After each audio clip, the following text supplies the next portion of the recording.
get cars. Yeah, I don't get cars. Oh good. I don't get cars. Yeah, I don't get cars. Oh good.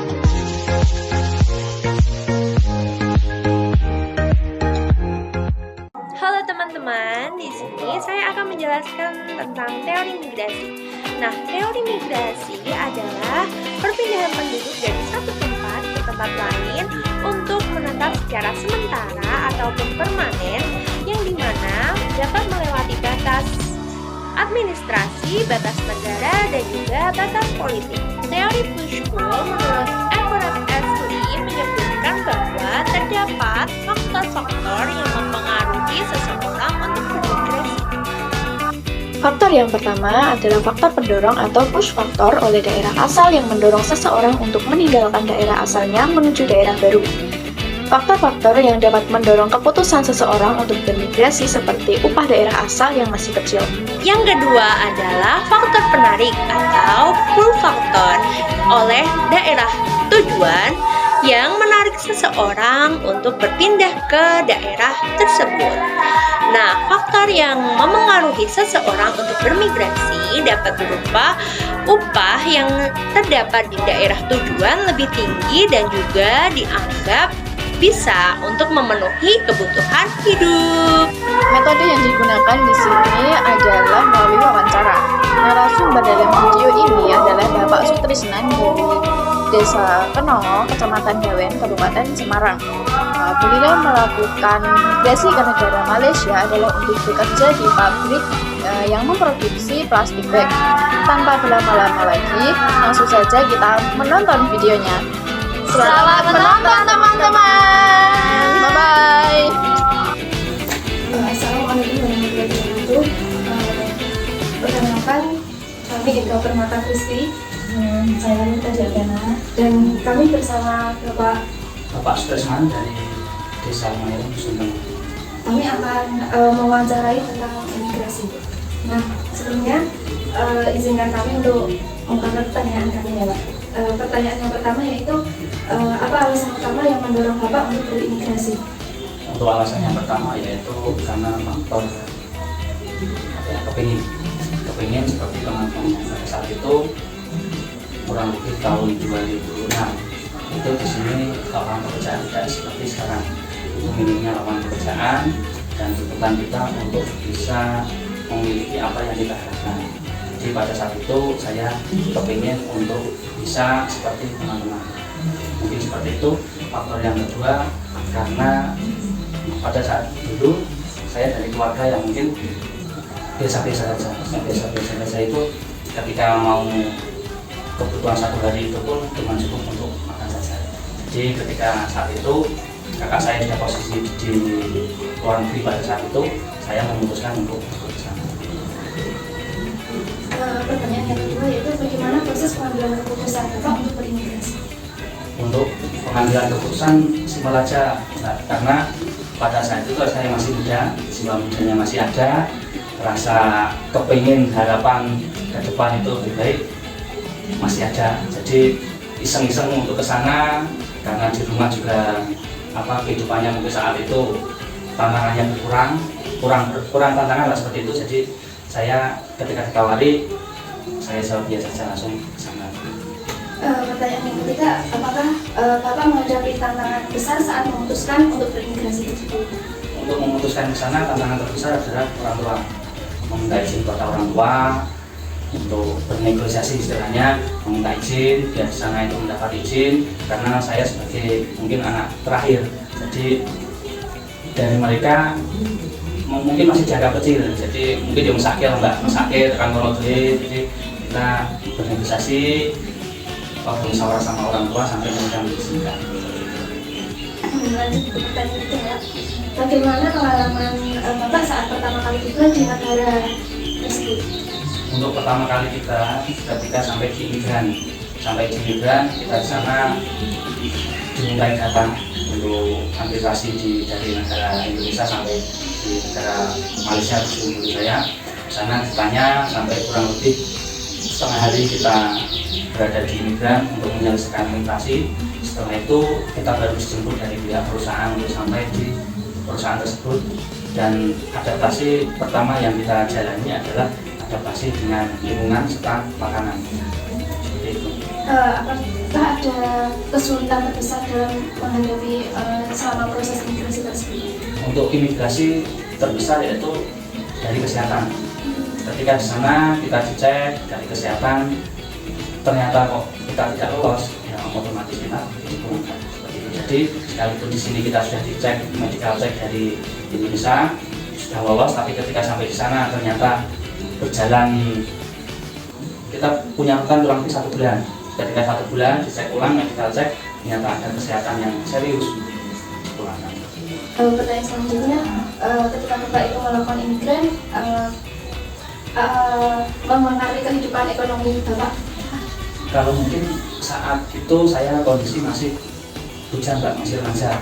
Kalau dari kehidupan saya sendiri mungkin sedikit banyak berpengaruh, karena yang pertama bekerja seperti biasa di sini tapi pemasukan lebih besar, dan mungkin untuk intensitas menabung lebih daripada ketika bekerja di sini.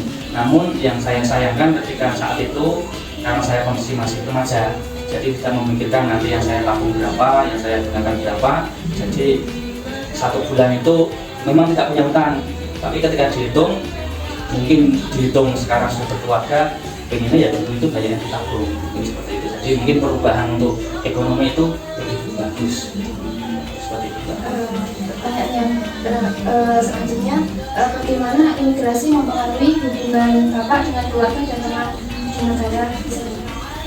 Untuk imigrasi itu sendiri pengaruhnya ketika kita itu sudah pulang dari sana terus pulang ke sini, itu berpengaruhnya kita ketika pulang itu harus beradaptasi ulang dengan ada di sini. Sekalipun kita itu sudah biasa, tapi kita beradaptasi ulang, karena ketika di sana sekalipun saya itu belajar mandiri, masak mandiri dan sebagainya, namun makanan, beras dan sebagainya itu berbeda dengan di sini. Jadi mungkin karena di sana itu harga lebih murah daripada di sini, membeli barang itu cenderung yang kondisi baik, Pak.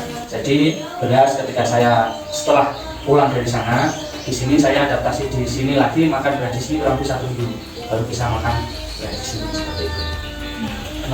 Lanjutkan pertanyaan dari interview ya.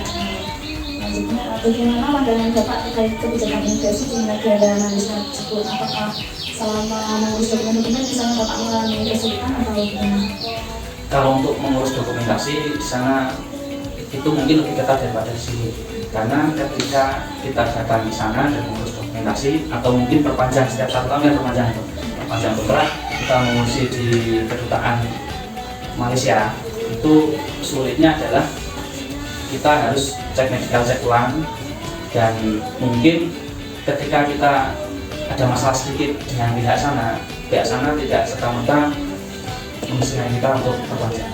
Jadi untuk administrasi kesulitannya ketika ada cek ulang atau perpanjang itu saja, tapi setelah perpanjang selesai perjalanannya sudah seperti biasa. Kemudian dari sisi budaya, apakah selama di sana Bapak masih menjaga budaya yang dari negara kita sendiri? Kalau budaya dari negara kita secara otomatis masih kita bawa, misal sopan santun, budaya mungkin di sini ada adat istiadat imbang. Kemudian Pak, selama di sana apakah ada momen-momen yang berkesan bagi Bapak selama berimigrasi? Namanya waktu itu untuk bekerja, karena di sana masuk jam 7 pagi, pulang jam 7 malam. Dan itu pun saya punya shift kurang lebih selama 3 tahun itu masuk malam. Jadi kurang lebih selama 3 tahun masuk malam. Mungkin yang paling berkesan saat itu adalah ketika bulan Ramadan, karena ketika bulan Ramadan saya selalu minta izin untuk masuk pagi, jadi bisa sholat tarawih di sana. Dan untuk perjalanan di sana kan satu kampung itu masih cuma satu, misal dalam radius di sini mungkin satu di Salmahireng itu masih cuma satu. Jadi untuk datang ke sana perjalanannya lebih jauh, karena saya jalan kaki mungkin kurang lebih kalau jalan ya 3 kilo, Mbak, dari tempat saya bekerja sampai di masjid itu kurang lebih 3 kilo. Dan setiap hari selama 1 bulan itu ya saya melakukan perjalanan itu. Jadi berangkatnya jam 8, nanti pulang tarawih kurang lebih kan jam 11. Itu kurang lebih seperti itu untuk mungkin yang masih saya ingat. Untuk yang lain-lain ya banyak pengalaman tapi mungkin tidak bisa saya bicarakan lah. Lanjut lagi Pak, apa pelajaran terbesar yang didapatkan Bapak dari pengalaman selama imigrasi? Kalau pengalaman terbesar yaitu yang pertama kita untuk melatih diri, yang kedua tanggung jawab, yang ketiga ketika kita bermigrasi kita itu hidup sendiri. Jadi apapun yang kita ambil di sana, entah baik entah buruk, itu imbasnya ke diri kita sendiri. Tidak akan istilahnya menyangkut keluarga, karena di sana sebaik mungkin kita tetap bisa menjaga keselamatan kita. Jadi ketika kita memutuskan untuk migrasi, sebaik mungkin kita tetap bisa menjaga komunikasi dengan orang lain, karena mereka juga orang lain itu bisa masyarakat sekitar atau sama-sama orang yang datang ke sana bekerja. Jadi sebaik mungkin kita menjaga tutur kata, bergaul dengan yang baik dan bisa menjaga perasaan mereka agar pada saat itu alhamdulillah saya masih selamat sampai sekarang, karena mungkin ketika saya di sana juga istilahnya kesusuan ini kemati mungkin saya sudah tidak tahu. Untuk pelajaran terbesar yaitu seberapa yang kita dapat di sana bisa kita manfaatkan sepenuhnya tanpa harus berpikir jauh. Jadi ketika saat itu bekerja di sana kita memutuskan untuk bekerja terus menghabiskan uang yang memang ketika kita pulang sudah tidak punya uang, tapi ketika kita bekerja di sana istilahnya bekerja cari pengalaman sama mungkin menabung untuk memperbaiki kehidupan ke depan mungkin lebih baik seperti itu, karena di sana tidak ada yang mengontrol, orang tua juga tidak ada, teman-teman juga sama kondisinya sama-sama merantau, jadi apapun yang kita putuskan bebas ketika migrasi. Namun yang terbaik adalah keputusan yang bisa membawa masa depan yang baik. Pertanyaan terakhir, bagaimana Bapak melihat peran imigrasi dalam kehidupan migran saat ini? Kalau peran migrasi untuk saat ini melihat lapangan pekerjaan yang ada di Indonesia khususnya itu mungkin dari lowongan pekerjaan kriteria yang ditentukan di Indonesia itu terlalu muluk-muluk Pak. Misal saya kan dari teknisi, misal dari teknisi itu kalau di luar negeri teknisi itu bisa memperbaiki mesin, bisa yang simpel lah, bisa memperbaiki dan bisa menjalankan kembali, itu lowongan sana kriteria. Tapi ketika di Indonesia kriteria itu lowongan teknisi bisa memperbaiki mesin, bisa menjaga operator dan sebagainya. Jadi mungkin banyak yang memutuskan untuk bisa gimana Mbak? Bisa memutuskan untuk bermigrasi, dan ketika bermigrasi tersebut untuk pengaruhnya Mbak? Mungkin ke mental atau ke orang tersebut, atau mungkin ada dari penjelasan itu ada yang kurang.